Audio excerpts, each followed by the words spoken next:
शांति। आज 16 जून 2021 की बाबा की साकार मुरली है। मुरली के महावाक्य हैं, मीठे बच्चे, तुम्हारे पास अविनाशी ज्ञान रत्नों का अथाह खजाना है, तुम उसका दान करो। तुम्हारे दर से कोई भी वापिस नहीं जाना चाहिए।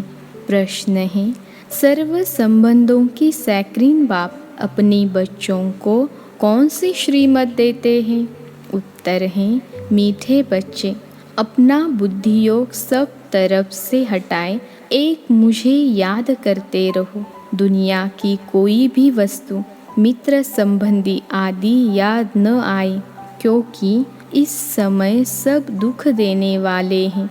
विश्व का मालिक बनना है तो ज़रूर 63 जन्मों का हिसाब किताब चुकतू करने की मेहनत करनी पड़े। सब कुछ भूल अशरीरी बनो, तब हिसाब किताब चुकतू हो। मैं सर्व संबंधों की सैकरीन हूँ। ओम शांति। बाप दादा बच्चों से पूछते हैं कि किसकी याद में बैठे हो? शिव बाबा की। बुलंद आवाज़ में कहना चाहिए, शिव बाबा की याद में बैठे हैं। तुम बच्चे अर्थात आत्माओं का कनेक्शन है शिव बाबा से। तुम शिव बाबा के बनते हो इन द्वारा, क्योंकि शिव बाबा इनके द्वारा ही मिलते हैं। यह बीच में दलाल भी कहा जाता है। तुम्हारा दलाल से कोई कनेक्शन नहीं है, यह तो सिर्फ बीच में मार्फत है। लेन देन का सबका हिसाब किताब बाप से होना है, इनसे नहीं। इनका भी लेन देन बाप से है। यह भी उस बाप को याद करते हैं। यह भी उस बाप को कहते हैं, बाबा मेरा सब कुछ आपका है। तुम्हें भी एक तो निश्चय यह है कि हम आत्मा हैं, और दूसरा यह भी निश्चय है कि हम आत्माएं अभी परमपिता परमात्मा से वर्षा ले रहे हैं। मनसा वाचा कर्मणा, तन मन धन से हम शिव बाबा के मददगार बनते हैं। यह सब कुछ शिव बाबा को अर्पण किया हुआ है। फिर शिव बाबा डायरेक्शन देते हैं, ऐसे ऐसे यह करो। इनको कहा जाता है श्रीमत। बाप खुद कहते हैं, मैं इस पुराने तन में प्रवेश करता हूँ। यह भी पतित से पावन बन रहे हैं। यह किसने कहा? शिव बाबा ने। यह भी पावन बन रहे हैं। इनका भी मेरे साथ हिसाब किताब है। इनके साथ कोई का हिसाब किताब नहीं। तुम चिट्ठी लिखते हो, शिव बाबा केयर ऑफ ब्रह्मा, परंतु माया ऐसी है जो निरंतर याद करने नहीं देती है। बुद्धियों घड़ी घड़ी तोड़ देती है। अगर यही पक्का पुरुषार्थ करेंगे तो फिर दूसरा सब कुछ भूल जाएगा, शरीर भी भूल जाएगा। यह शरीर होगा, परंतु आत्मा को इन सब चीज़ों से नफरत होगी। यह अवस्था जमाने की प्रैक्टिस करनी होती है। अंत में हमको अपना शरीर भी याद न पड़े। बाप कहते हैं, अपने को अशरीरी समझ मुझ बाप को याद करो। मैं सदैव अशरीरी हूँ। तुम भी अशरीरी थे, फिर तुमने पार्ट बजाया, अभी फिर तुमको पार्ट बजाना है। यह मेहनत है। विश्व का मालिक बनना कोई कम बात है क्या? मनुष्य ही विश्व का मालिक बन सकता है। यह देवताएं भी मनुष्य हैं, परंतु इनको दैवी गुण वाले देवता कहा जाता है। लक्ष्मी नारायण विश्व के मालिक थे। इन्होंको अपने बच्चे होंगे, वही उनको माँ बाप मानेंगे। परंतु आजकल मनुष्य अंधश्रद्धा से इन लक्ष्मी नारायण को त्वमेव माता च पिता कहते हैं। वास्तव में यह महिमा है शिव बाबा की। देवताओं की महिमा गाते हैं, आप सर्वगुण संपन्न, परंतु उन्होंने पूजा क्यों करते हैं, यह किसको पता नहीं है। अभी तुम ऐसी महिमा नहीं गाएंगे कि तुम मात पिता। हाँ, तुम जानते हो शिव बाबा वह निराकार परमपिता परमात्मा है। उनसे ही सुख घनेरे मिलते हैं। बाकी जो भी संबंधी आदि हैं, उनसे दुख ही मिलता है। यह तो एक सैकरीन है जिससे सर्व संबंध की रचना मिलती है। इसलिए बाप कहते हैं मामा, काका, चाचा आदि सबसे बुद्धि योग हटाए मामेकम याद करो। तुम गाते भी हो दुख हरता सुख करता, सर्व का सद्गति दाता एक ही है, वही हमारा सब कुछ है। लौकिक बाप से भी दुख मिलता है, बाकी टीचर हैं जो किसको दुख नहीं देते। टीचर पास जाकर पढ़ने से तुम शरीर निर्वाह करते हो। हुनर सिखाने वाले भी होते हैं, वह सब अल्पकाल के लिए टीचिंग करते हैं। भक्ति में भी महिमा एक राम अथवा परमपिता परमात्मा की ही करते हैं, उनको ही याद करते हैं। वास्तव में भक्ति भी एक की ही करनी है, वह एक ही तुमको पूज्य बनाते हैं। तुम पहले पहले एक शिव बाबा की पूजा करते हो, उनको सतो प्रधान भक्ति कहा जाता है। फिर आत्मा भी सतो प्रधान से सतो रजो तमो बनती हैं। तुम समझते हो हम पुजारी बनते हैं। तुम पहले एक शिव की ही पूजा करते हो, फिर कलाएं कमती होती जाती हैं। भक्ति भी सतो प्रधान से सतो रजो तमो बन जाती है। सारा ड्रामा तुम्हारे ऊपर ही बना हुआ है। आपे ही पूज्य, आपे ही पुजारी। जो 84 जन्म पूरे लेते हैं उनकी ही कहानी है, उनको ही बाप बेट बताते हैं। तुमने 84 जन्म कैसे लिए हैं, हिसाब ही उनका है। जो पहले पहले पूज्य देवी देवता बनते हैं वही पुजारी बनते हैं।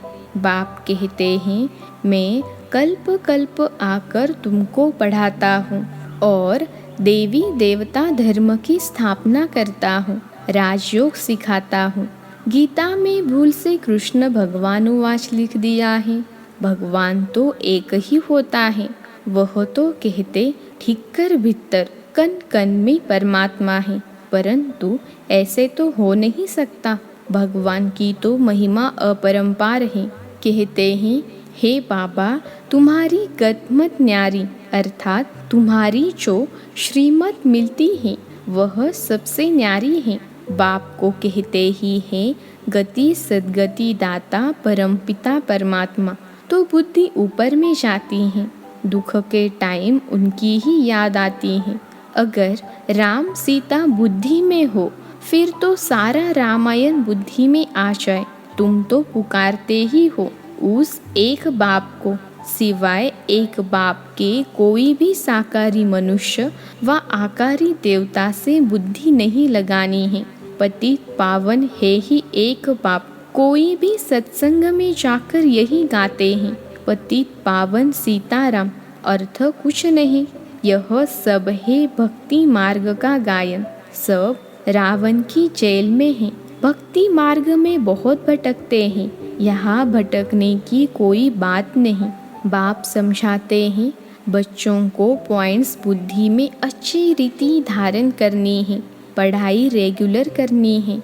अगर कोई कारण से सवेरे नहीं आ सकते तो दोपहर को आ जाना चाहिए। किसको तंग भी नहीं करना है, सारा दिन पढ़ा है, कोई भी समय जाकर पढ़ना है। यह बच्चियाँ सुबह से लेकर शाम तक सर्विस पर हैं। सारा दिन सर्विस स्टेशन खुले हुए हैं। कोई भी आए उनको रास्ता बताना है। पहले पहले तो बताना है विचार करो, तुमको दो बाप हैं। दुख में पारलौकिक बाप को याद करते हैं ना। अभी शिव बाबा कहते हैं मामेकम याद करो। मौत तो सामने खड़ा है। यह वही महाभारत लड़ाई है। भल बड़े पदमपति करोड़पति हैं, बड़े बड़े मकान आदि बनाते हैं, परंतु वह रहने थोड़े ही है। यह सब टूट जाने हैं। वह समझते हैं कलयुग की आयु लाखों वर्ष है। इनको कहा जाता है घोर अंधियारा। कोई के पास पैसे हैं, पूछते हैं मकान बनाए, बाबा कहेंगे पैसे है तो भल बना लो। पैसे भी तो मिट्टी में मिल जाने हैं, यह तो टेम्पररी है, नहीं तो यह सब पैसे भी चले जाएंगे, कुछ भी रहेगा नहीं। भल बनाओ, फिर उसमें गीता पाठशाला का प्रबंध रखो। जो तुम्हारे दर पर कोई भी आए उनको भिक्षा ऐसी दो जो उनको एकदम विश्व का मालिक बना दो। तुम्हारे पास अथाह ज्ञान धन है, इतना कोई के पास नहीं है। तुम्हारे पास सबसे साहूकार वह है जिनके पास बहुत ज्ञान रत्न बुद्धि में भरे हुए हैं। कोई भी आए तो तुम उनकी झोली भर दो। तुम्हारे पास इतना खजाना है, सिर्फ यह बोर्ड लगा दो, आओ तो हम आपको सदा सुखी स्वर्ग का वर्षा पाने का रास्ता बताएं। परंतु बच्चों में वह नशा नहीं रहता। यहाँ नशा चढ़ता है, बाहर जाने से भूल जाता है। शौक होना चाहिए। कोई भी आए उनको रास्ता बताए जो बेड़ा पार हो जाए। तुम्हारे पास बहुत भारी धन है, कोई भी भिखारी आए व लखपति आए तो तुम उनको भी बहुत रत्न दे सकते हो। बाबा यहाँ नशा चढ़ाता है, फिर सोडा वाटर हो जाता है। बाबा तुम्हारी अविनाशी ज्ञान रत्नों से झोली भर देते हैं, परंतु नंबरवार हैं।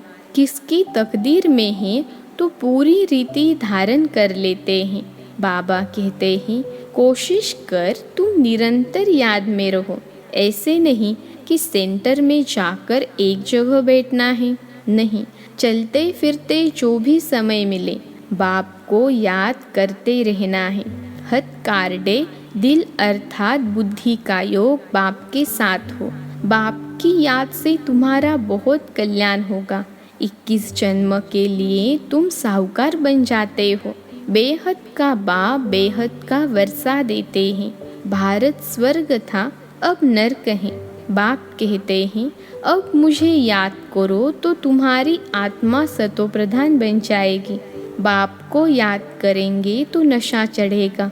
हमारे जैसा धनवान सृष्टि में कोई नहीं है।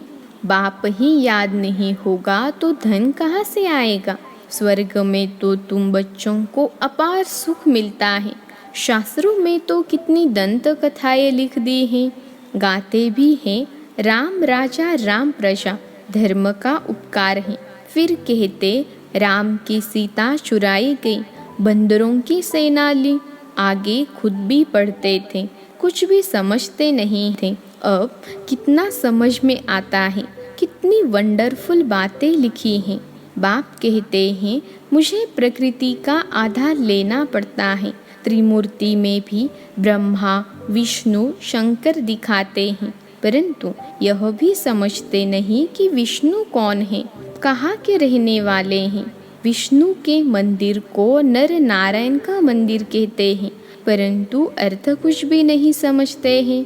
विष्णु के यह 2 रूप लक्ष्मी नारायण हैं जो सतयुग में राज्य करते थे। अभी तुम मनुष्य से देवता बन रहे हो। कोई भी आए तो बोलो यह ब्रह्मा कुमार कुमारिया है, तो प्रजापिता ब्रह्मा सबका बाप हुआ। बहुत ढेर की ढेर प्रजा है, नाम तो सुना है ना। भगवान ने ब्रह्मा द्वारा ब्राह्मण रचे। बाप ने जरूर बच्चों को वर्षा तो दिया होगा ना। तुम बच्चों को विश्व का मालिक बनाते हैं। तुम शिव बाबा से वर्षा पाते हो। एक है लौकिक बाप, दूसरा है पारलौकिक बाप। अब यह तुमको अलौकिक बाप मिला है। यह तो जौहरी था, यह थोड़े ही कुछ जानता था। इनके लिए कहते हैं कि इनके बहुत जन्मों के अंत के जन्म के भी अंत में इनमें प्रवेश करता हूँ।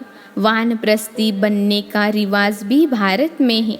60 वर्ष के बाद गुरु के पास चले जाते हैं। बाप इनमें प्रवेश कर कहते हैं अब तुमको घर चलना है।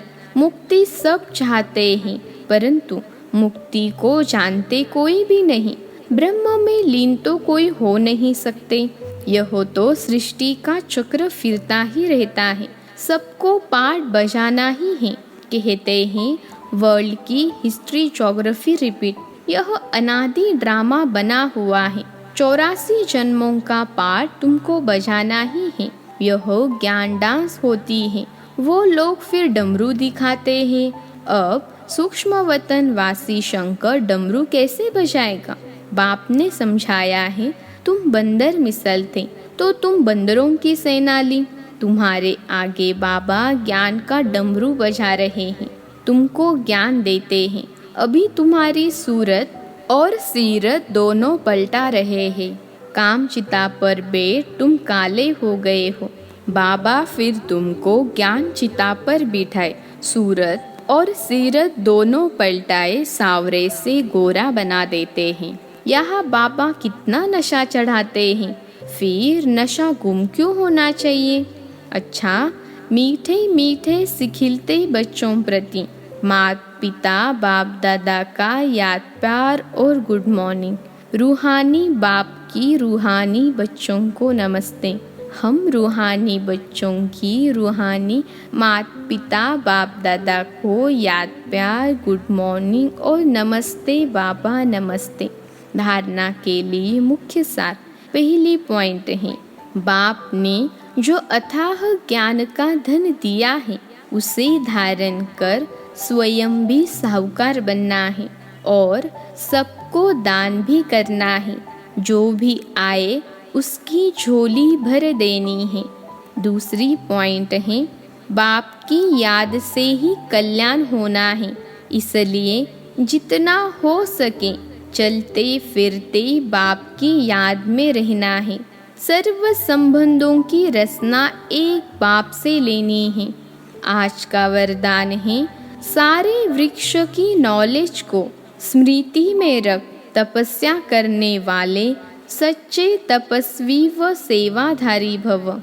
सारे वृक्ष की नॉलेज को स्मृति में रख तपस्या करने वाले सच्चे तपस्वी व सेवाधारी भव।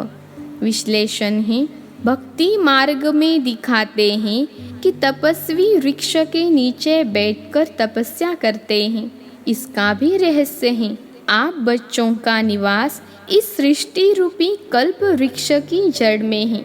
वृक्ष के नीचे बैठने से सारे वृक्ष की नॉलेज बुद्धि में स्वतः रहती है। तो सारे वृक्ष की नॉलेज स्मृति में रख साक्षी होकर इस वृक्ष को देखो, तो यह नशा खुशी दिलाएगा और इससे बैटरी चार्ज हो जाएगी। फिर सेवा करते भी तपस्या साथ साथ रहेगी। आज का स्लोगन है, तन की बीमारी कोई बड़ी बात नहीं, लेकिन मन कभी बीमार न हो। तन की बीमारी कोई बड़ी बात नहीं, लेकिन मन कभी बीमार ना हो। अच्छा, ओम शांति।